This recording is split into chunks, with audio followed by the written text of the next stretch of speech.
Hello welcome students. आज हम नया चैप्टर पढ़ेंगे जिसका नाम है इम्प्रूवमेंट इन फूड रिसोर्सेज। कि जो हमारे फूड रिसोर्सेज हैं उनमें कैसे हम इम्प्रूवमेंट ला सकते हैं, कैसे हम जो है बेटर यील्ड प्रोड्यूस करते हैं, ज्यादा से ज्यादा पैदावार हो सके, जिससे डिजीज रेजिस्टेंट वैरायटीज पैदा हों और जिससे जो है कम ही एरिया में जो हमारे पास ऑलरेडी अवेलेबल एरिया है उसमें जो हमारे फूड रिसोर्सेज हैं उनकी प्रोडक्शन और क्वालिटी ज्यादा अच्छी हो। ठीक है, तो सबसे पहले देखते हैं कि इंप्रूवमेंट ऑफ फूड रिसोर्सेज है क्या। इंप्रूवमेंट ऑफ फूड रिसोर्सेज का जो चैप्टर है इसके अंदर ये देखेंगे हम कि हम जो है कौन कौन से मेथड्स यूज कर सकते हैं जिसके थ्रू जो है हमारी क्रॉप्स की जो प्रोडक्शन, एक तो प्रोडक्शन बढ़ जाए, दूसरा उसकी क्वालिटी बढ़ जाए, तीसरा उसका रेजिस्टेंस बढ़ जाए, ताकि जो है हम पूरी के पूरे पॉपुलेशन को सस्टेन करें। और साथ साथ में हम ये भी देखेंगे कि हम कैसे सस्टेनेबल इंप्रूवमेंट करेंगे जो है फूड रिसोर्सेज में। सस्टेनेबल इंप्रूवमेंट का मतलब ये है कि ऐसे मेथड्स अपनाए जाएं जिससे एनवायरनमेंट को कम से कम नुकसान पहुंचे। ठीक है, कम से कम हार्म जो है एनवायरनमेंट को पहुंचे, ऐसे जैसे मेथड्स अपनाए जाएं। तो ये इंट्रोडक्शन इसके बारे में। नीड, क्यों जरूरत पड़ी हमें, what is the need to improve this food resources. तो क्या जरूरत पड़ी हमें इन फूड रिसोर्सेज को इंप्रूव करने की। तो नीड में क्या है, सबसे पहली चीज है कि हमारी पॉपुलेशन इतनी ज्यादा है। ठीक है, इंडिया की पॉपुलेशन 130 प्लस जो है 130 प्लस करोड़ पीपल। ठीक है, तो इतने लोगों को जो है फूड ग्रेन्स प्रोवाइड करना बहुत ही डिफिकल्ट है इनकेस। और अगर आप देखोगे तो हर साल 1.5 से 2 करोड़ जो है इंडिया की पॉपुलेशन बढ़ती रहती है। ठीक है, तो अगर 1.5 से 2 करोड़ जो हर साल जो इंडिया की पॉपुलेशन बढ़ती रहेगी तो विद इन 10 to 20 ईयर्स 151 जो है 1.5 बिलियन को क्रॉस कर जाएंगे हम। ठीक है, 150 करोड़ को क्रॉस कर जाएंगे। तो ये इतनी बड़ी पॉपुलेशन को जो है फूड ग्रेन्स प्रोवाइड करना हमारे लिए एक चैलेंज है। ना सिर्फ फूड ग्रेन्स प्रोवाइड करना बल्कि फूड के साथ साथ में फूड की क्वालिटी भी प्रोवाइड करना, क्योंकि फूड के अलग अलग जो है कंपोनेंट्स होते हैं, अलग अलग न्यूट्रिएंट्स होते हैं फूड के बीच में, जिनको हम आगे पढ़ने वाले हैं। ठीक है, तो एक ये चीज है। दूसरी जरूरत हमें ये है क्योंकि हमारे पास लैंड जो है लैंड लिमिटेड है। ठीक है, मतलब जितना जो इंडिया का एरिया है वो बढ़ नहीं सकता, इंडिया का एरिया उतना ही है, उसी एरिया में हमें बढ़ती पॉपुलेशन के लिए जो है फूड ग्रेन्स को प्रोड्यूस करना है। तो इसलिए ये जरूरत, मेन जरूरत जो है हमारे पास क्या है कि फूड ग्रेन्स को क्यों। और अगर देखे जाए अभी भी प्रेजेंट पे भी बहुत सारे लोग जो हैं वो उनको प्रॉपरली जो फूड नहीं पहुंच पाती, बहुत सारे लोग जो भूखे रहते हैं। ठीक है, तो उससे बचने के लिए बहुत ही इंपॉर्टेंट चीज है ये कि हम फूड के रिसोर्सेज को इंप्रूव करें। ठीक है, अब देखते हैं नेक्स्ट जो है हमारे पास वो है स्टेप्स टेकन। हमने क्या स्टेप्स लिए हैं कि फूड के जो रिसोर्सेज हैं हमारे पास इनको जो है अभी तक कौन से स्टेप्स हमने लिए थे जिससे हमारे फूड्स के इंप्रूवमेंट हो। तो अब तक क्या हुआ है, ग्रीन रेवोल्यूशन हुआ हमारे पास, ग्रीन रेवोल्यूशन। ठीक है, ग्रीन रेवोल्यूशन के अंदर जो है इंडिया के अंदर स्वामीनाथन एक साइंटिस्ट था, उसने इसको जो है स्टार्ट किया था। जबकि वर्ल्ड के अंदर ग्रीन रेवोल्यूशन जो है नॉर्मन बोरलॉग जो एक साइंटिस्ट था उसने स्टार्ट किया था। ठीक है, तो ग्रीन रेवोल्यूशन जो है, ग्रीन रेवोल्यूशन में हमने क्या किया कि जो सीरियल्स थे हमारे, ठीक है, फूड ग्रेन्स वाले जो भी प्लांट्स थे उनको इंप्रूव किया गया। जैसे कि वीट में कुछ नई वैरायटीज इंट्रोड्यूस की गई इंडिया में। ठीक है, जिसको सोनालिका, कल्याण सोना, ठीक है, ऐसी जैसी कुछ वैरायटीज थी जो इंडिया में इंट्रोड्यूस की, जिससे बहुत हाई स्केल में प्रोडक्शन, मतलब ज्यादा से ज्यादा जो वीट्स प्रोड्यूस होने लगे। ठीक है, समझ गए। तो यहाँ पे एक तो ग्रीन रेवोल्यूशन हुआ। दूसरा हमने क्या किया, दूसरा व्हाइट रेवोल्यूशन हुआ। व्हाइट रेवोल्यूशन के अंदर जो है क्या हुआ, व्हाइट रेवोल्यूशन के अंदर हमने मिल्क की प्रोडक्शन को बढ़ाया। इंडिया के अंदर जो मिल्क की प्रोडक्शन थी उसको कहीं गुना हमने बढ़ाया। ठीक है, तो ये हो गया। तो ये दो चीजें हमने इंप्रूवमेंट में स्टेप्स जो लिए थे अभी तक उसके अंदर हुआ। लेकिन अगर देखा जाए तो इनके कुछ साइड इफेक्ट रहे, इनके कुछ इंपैक्ट रहे हमारे एनवायरनमेंट के ऊपर। क्या इंपैक्ट रहे कि हमारे जो नेचुरल रिसोर्सेज हैं जैसे पेड़ पौधे हैं, ठीक है, अब कैटल्स अगर हम बढ़ाएंगे, दूध बढ़ाने के लिए अगर कैटल्स को बढ़ाएंगे तो उससे क्या होगा कि ज्यादा से ज्यादा उनके लिए, उनके फीडिंग के लिए हमें ज्यादा से ज्यादा जो है न्यूट्रिएंट्स चाहिए, और वो न्यूट्रिएंट्स जो है प्लांट्स से आएंगे, तो इससे ओवर ग्रेजिंग होने लगी। ठीक है, पर कैपिटा जो एनिमल का जो वो बढ़ने लगा, मतलब एक एरिया में जो एनिमल्स जो हैं उनकी पॉपुलेशन बढ़ेगी तो उस एरिया के प्लांट्स भी खत्म हो जाएंगे, तो हमारे एनवायरनमेंट में बहुत सारा इंपैक्ट इससे पड़ने लगा। तो हमें कुछ ऐसी चीज के बारे में सोचने की जरूरत पड़ गई कि हम तो फूड ग्रेन्स की प्रोडक्शन बढ़ाएं, कैटल्स की प्रोडक्शन बढ़ाएं, ठीक है। इन सारी चीजों को बढ़ाने के साथ साथ जो है हमें एनवायरनमेंट का भी ध्यान रखना है, ठीक है, कि इससे एनवायरनमेंट को कोई नुकसान ना हो, इससे हमारे नेचुरल रिसोर्सेज जो है, वाटर है, एयर है या फॉरेस्ट हैं, इनके ऊपर बर्डन ना पड़े, ठीक है। तो ये है कि फूड रिसोर्सेज के लिए अभी तक हमने क्या किया। अब देखते हैं उसके बाद हमें क्या सोचने की जरूरत पड़ेगी, सस्टेनेबल इंप्रूवमेंट, ठीक है। सस्टेनेबल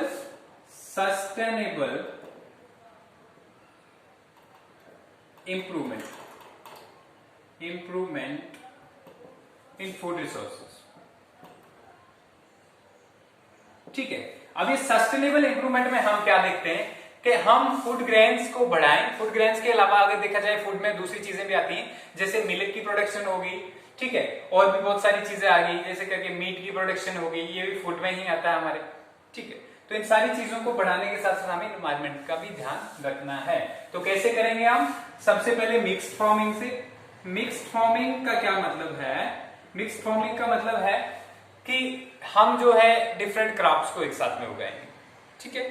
डिफरेंट क्रॉप्स को एक साथ उगाने से क्या होगा, हमारी अपनी नीड्स पूरी होंगी और दूसरा जो सॉइल में जो न्यूट्रिएंट्स हैं वो भी मेंटेन रहेंगे। अगर हम एक्सटेंसिवली बार बार एक ही क्रॉप को उगाते रहते हैं तो सॉइल के अंदर जो मिनरल्स, न्यूट्रिएंट्स होते हैं वो खत्म हो जाते हैं और बाद में वो जो सॉइल जो है कल्टीवेशन के लिए अच्छी नहीं रहती। इसलिए अगर हम मिक्स्ड फार्मिंग करेंगे तो उसके बीच में क्या होगा, डिफरेंट वैरायटीज जब हम उसमें इंट्रोड्यूस करेंगे तो उससे ये होगा कि जो सॉइल हमारे पास होगा उसके न्यूट्रिएंट्स भी मेंटेन रहेंगे, एक चीज, ठीक है। दूसरा है हमारे पास इंटरक्रॉपिंग, ठीक है। इंटरक्रॉपिंग का मतलब है, ठीक है, समय समय के बाद जो है क्रॉप्स का ग्रो करना, ठीक है।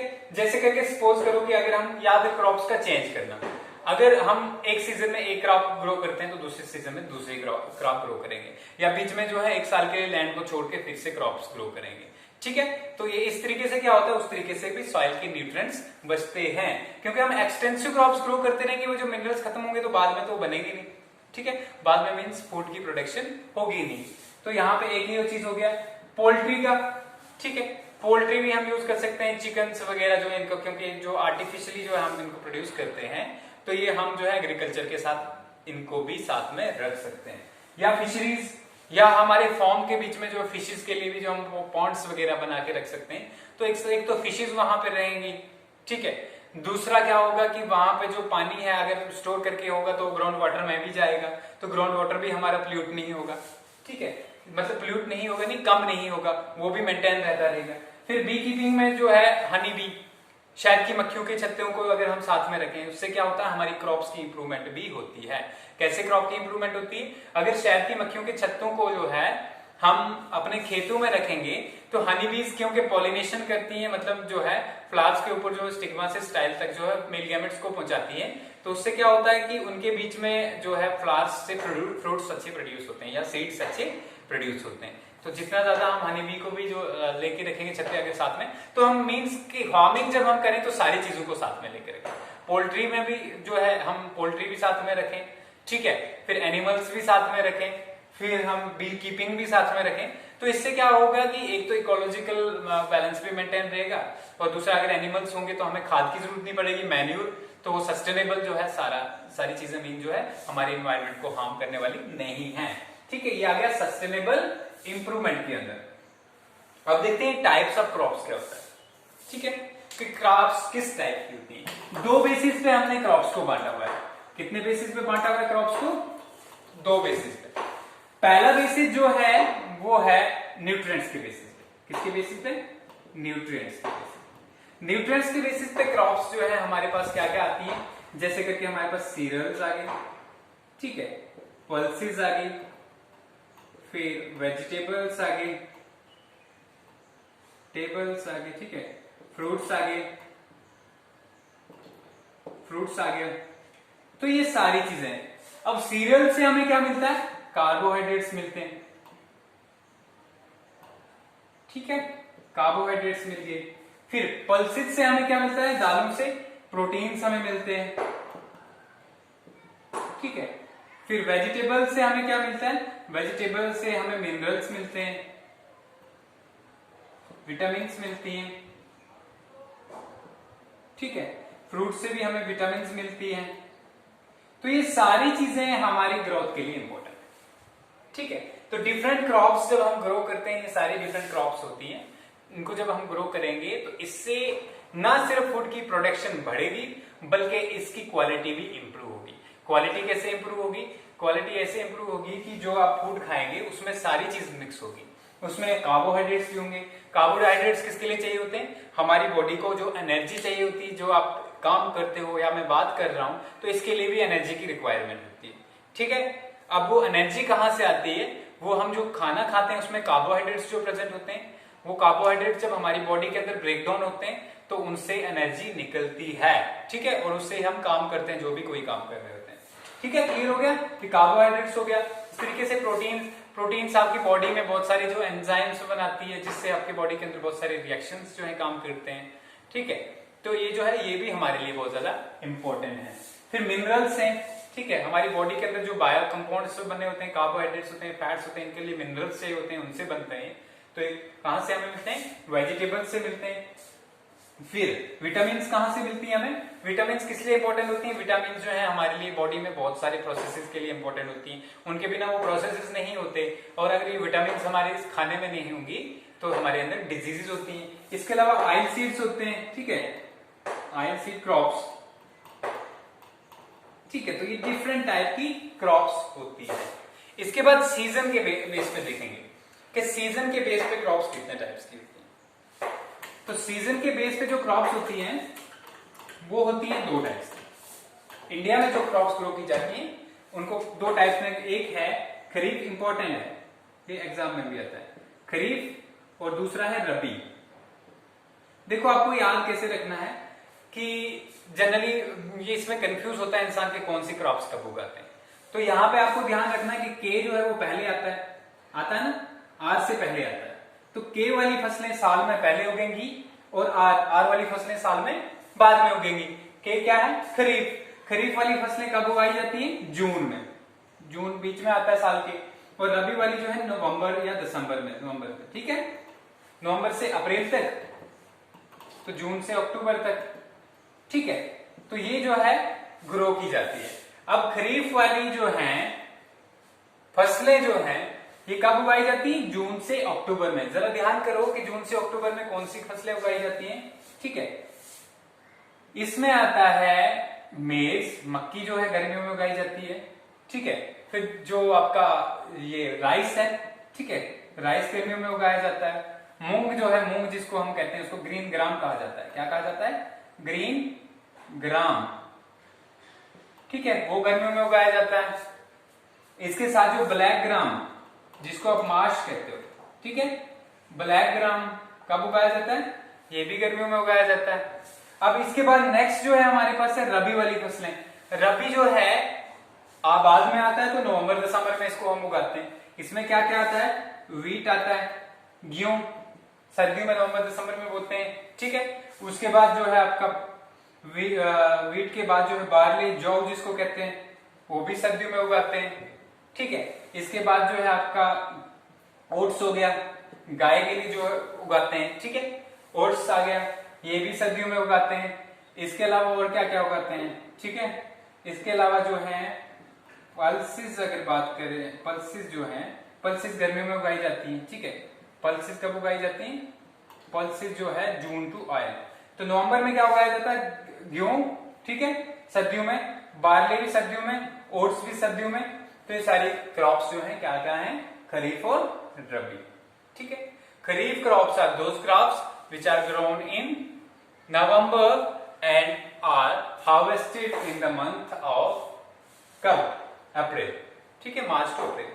एक दो महीना आगे पीछे होता रहता है। यहाँ पे जून से जुलाई भी जा सकता है, जुलाई से अक्टूबर नवंबर भी जा सकता है, या मई से अक्टूबर तक, ठीक है। डिफरेंट, क्योंकि एरियाज के क्लाइमेट पे डिपेंड करता है। जिस एरिया का जैसा क्लाइमेट होगा उस एरिया में उसी टाइम पे वैसी ही क्रॉप्स उगाई जाती हैं, ठीक है। यहां तक हो गया। उसके बाद जो है हम देखते हैं नेक्स्ट जो है, नेक्स्ट देखेंगे कि types of crops based on, ये हो गया यहां है इम्प्रूवमेंट। अब जो है हम इम्प्रूवमेंट पे पहुंचते हैं। ठीक है, अब इम्प्रूवमेंट कैसे करें? पहले हमने ये देखा कि अभी तक हमने क्या क्या किया, क्या जरूरत थी, क्या इंपैक्ट्स पड़े जो हमने ग्रीन रेवोल्यूशन, व्हाइट रेवोल्यूशन, उससे क्या हुआ। सस्टेनेबल इंप्रूवमेंट में हम कैसे कैसे क्या क्या चीजें यूज करते हैं। अब देखेंगे कि इंप्रूवमेंट की क्या क्या टाइप्स हैं, कितनी स्टेजेस पे हम क्रॉप्स की इंप्रूवमेंट को ट्राई करते हैं। पहली स्टेज होती है कि सीड्स अच्छे लें, कि अगर जो है सीड्स अच्छे होंगे तो उससे अच्छा प्लांट बनेगा। अगर सीड्स ही सही नहीं होंगे, बीज ही सही नहीं होंगे, तो प्लांट्स भी अच्छा नहीं बनेगा। एक चीज ये है। दूसरा, एक बार अपने प्लांट का बीज बो दिया, उसके बाद भी उसको बहुत सारी चीजें चाहिए होती हैं। प्रॉपर उसको पानी चाहिए होता है, प्रॉपर उसमें न्यूट्रिएंट्स चाहिए होते हैं। ठीक है, प्रॉपर उसको जो है एरेशन चाहिए होती है प्रॉपर सॉइल में।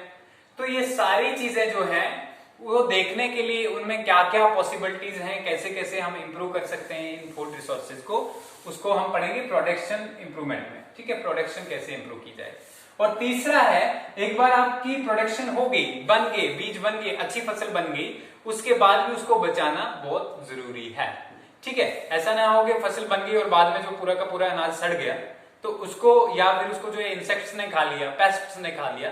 तो सब के लिए जो है 3 स्टेप है। आज हम एक ही स्टेप पढ़ेंगे इसमें कि वैरायटी को कैसे इंप्रूव किया जाए। ठीक है, वैरायटी में मोस्टली क्या लेते हैं हम? सीड्स। ठीक है, तो वैरायटी को इंप्रूव करने के लिए 2 तरीके होते हैं। 2 तरीके क्या होते हैं? एक होता है सिलेक्टिंग डिजायरेबल सीड्स। एक पहला प्रोसेस है डिजायरेबल सीड्स। ठीक है, क्या है? Selecting desirable seeds. इसमें क्या करते हैं हम? इसको ब्रीडिंग भी कहते हैं। क्या कहते हैं? ब्रीडिंग। इसमें हम देखते हैं कि कौन सा सीड अच्छा है, किसको जो है कोई डिजीज नहीं लगती, कोई बीमारी जो है इसको नहीं लगती। हमारे यहाँ पे बहुत सारी क्रॉप्स के अंदर ऐसे प्लांट्स होते हैं, बाकी प्लांट्स को बीमारी लगती है लेकिन उस प्लांट को नहीं लगती। तो उसमें कुछ खासियत होती है, उसके जीन्स के अंदर कोई प्रॉपर्टी होती है, इसलिए हम उस प्लांट को लेके जो है उसको ग्रो कर सकते हैं। फिर अगले साल देखेंगे, फिर अगले साल उसमें अगर फिर से डिजीज नहीं लगी, तो इस तरीके से हमें एक वैरायटी मिल गई जिसके ऊपर डिजीज नहीं लगती। दूसरा, अगर सपोज करो किसी साल सूखा पड़ गया, तो आपने कुछ ऐसे वहां पे जो है वहां ऐसे प्लांट्स चुने जो उस साल भी अच्छे बने। ठीक है, तो उसको ग्रो किया आपने, नेक्स्ट ईयर फिर से देखा कि अगर वो अच्छा बनता है, हर साल टेस्ट किया जाता है, हर साल टेस्ट किया जाता है। ठीक है, और जब बाद में पता चलता है कि हाँ ये वैरायटी अच्छी है, तो उसको बाद में जो है पब्लिक को दिया जाता है। एक ये तरीका है। दूसरा क्या है? दूसरा है क्रॉस ब्रीडिंग। इसी में क्या है? Cross breeding. अभी क्रॉस ब्रीडिंग में क्या होता है? क्रॉस ब्रीडिंग में आप कुछ 2 टाइप के प्लांट्स लेते हो। ठीक है, उन 2 प्लांट्स को आपस में जो है क्रॉस करते हो, मींस एक के जो पोलन ग्रेन को दूसरे के स्टिग्मा पे डाल के, ठीक है, आपस में उनकी जब फर्टिलाइजेशन होती है तो वो जो सीड्स प्रोड्यूस करते हैं तो वो हाइब्रिड सीड्स होते हैं। क्या सीड्स होते हैं? हाइब्रिड। तो आप 2 डिफरेंट प्लांट्स के सीड्स को क्रॉस करते हो, फ्लावर्स को क्रॉस करते हो, और उसके बाद जो सीड्स प्रोड्यूस होते हैं, ठीक है, तो उनको आप चेक करते हो कि क्या इनमें जो है अच्छी चीज आई कि नहीं आई। ठीक है, तो उससे क्या होता है, उससे भी कभी कभी हमें अच्छे प्लांट्स मिल जाते हैं और फिर बाद में वो प्रोडक्शन के लिए यूज किए जाते हैं। तो हम किस किस लेवल पे करते हैं? पहला जो है वैरायटी लेवल पे। ठीक है, बहुत सारी वैरायटीज, एक ही चीज की बहुत सारी वैरायटीज होती है। ठीक है, जैसे करके मान लो कि हमारे पास राजमा है, राजमा में भी बहुत सारी वैरायटीज हैं, बड़ी वाली वैरायटीज हैं, छोटी वाली वैरायटीज हैं। आपने क्या काम किया? बड़ी वाली और छोटी वाली को आपस में क्रॉस किया, और क्रॉस करने के बाद आपको क्या मिला? आपने देखा कि वहां पे हमें एक ऐसी वैरायटी मिली जो इंटरमीडिएट साइज की है और बहुत अच्छी भी है और उसकी प्रोडक्शन ज्यादा होती है, ज्यादा बनती है दूसरे के कंपैरिजन में, तो आपने उसको ग्रो करना स्टार्ट कर दिया। तो ये हो गया वैरायटी पे। एक होता है स्पीशीज लेवल पे। स्पीशीज लेवल पे क्या करते हो आप कि 2 डिफरेंट स्पीशीज हैं, ठीक है, 2 डिफरेंट अलग अलग ऑर्गेनिज्म है, उनको आप क्रॉस करते हो। जब उनको आप क्रॉस करोगे तो आपको एक नई स्पीशी मिलती है, और जब वो नई स्पीशी मिलेगी तो उसमें हो सकता है अच्छी क्वालिटीज में। ठीक है, तो इस तरीके से किया जाता है। या फिर जो है क्या किया जाता है जनरल लेवल पे।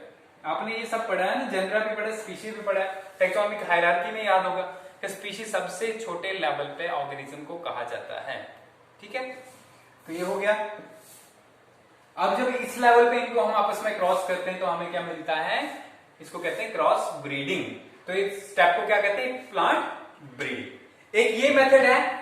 एक दूसरा मेथड है हमारे पास, वो है जेनेटिकली मॉडिफाइड क्रॉप्स का। ठीक है, दूसरा क्या मेथड है, जीन्स में चेंज करने का, जीन अल्टरेशन भी कहेंगे इसको। Gene alteration mean gene change कर देना, या फिर इसको कहते हैं जीएम क्रॉप्स भी कहते हैं, GM crop, genetically modified crop. अब इसमें क्या होता है कि हमारा सेल होता है, सेल के अंदर जो है क्या होता है, न्यूक्लियस होता है, न्यूक्लियस के अंदर क्या होते हैं, क्रोमोसोम होते हैं, और क्रोमोसोम के ऊपर जीन्स होते हैं। हम क्या करते हैं कि बाहर वाले किसी ऑर्गेनिज्म का जीन इसमें डाल देते हैं प्लांट के अंदर, ठीक है। तो इस बाहर वाले ऑर्गेनिज्म के अंदर जो खासियत थी वो इस प्लांट में खासियत आ जाती है। जैसे करके क्या है, हमने कॉटन उगाया है, क्या उगाया, कॉटन का प्लांट उगाया है, उसमें क्या किया हमने, एक बैक्टीरिया का जीन निकाल के डाल दिया। अब ये जीन क्या करता है, बैक्टीरिया वाला जीन, जब भी इस कॉटन के प्लांट को कोई कीड़ा खाने आता है तो वो जीन इसमें चले जाता है, ठीक है, क्योंकि वो जीन जो है इस कॉटन के प्लांट में आ गया, तो वो जो है इस कीड़े के अंदर जैसे जाता है तो ये कीड़ा मर जाता है, तो इंसेक्ट मर जाता है। तो हमें क्या फायदा मिला कि हमें ये प्लांट्स बचने लगे और ज्यादा से ज्यादा कॉटन प्रोड्यूस होने लगा।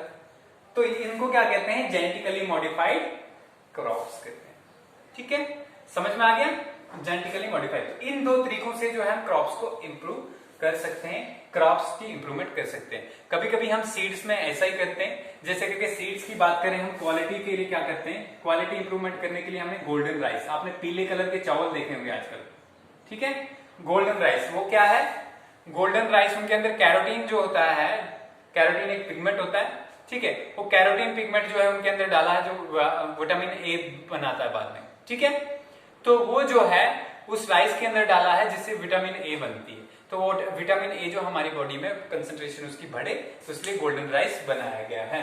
तो कितने टाइप की इंप्रूवमेंट होती है प्लांट्स में, दो टाइप की, एक ब्रीडिंग से, कन्वेंशनल ब्रीडिंग में क्या करते हो, क्या कोई सिलेक्ट करते हो प्लांट जो अच्छा हो, तो एक क्रॉस ब्रीडिंग के में क्या करते हो कि डिफरेंट प्लांट्स लेते हो, उनको आपस में क्रॉस करते हो, एक नया प्लांट बनता है, तो वो अगर अच्छा होगा तो उसको आप ले लेते हो। तीसरा टाइप जो था जीन अल्टरेशन, जीन्स में चेंजेस करते हो, ठीक है, और जीन्स में चेंजेस करने के बाद जो सीड को ग्रो करते हो। ये कहां तक था, लेकिन ये सीड में ही। अब बाद में देखेंगे कि एक बार सीड हमने बो लिया तो तब जो है इरिगेशन के लिए क्या क्या इंपॉर्टेंट है, क्या क्या कैसे कैसे सोर्सेज से हम सिंचाई कर सकते हैं, कैसे सोर्सेज से हम न्यूट्रिशन दे सकते हैं, उनको फर्टिलाइजर्स का यूज कैसे करना है, मैन्योर का यूज कैसे करना है, और लास्ट में जो बायो इंसेक्टिसाइड पेस्टिसाइड से कैसे बचाना है, ठीक है। ये तीन चीजें हम नेक्स्ट में देखेंगे, ओके।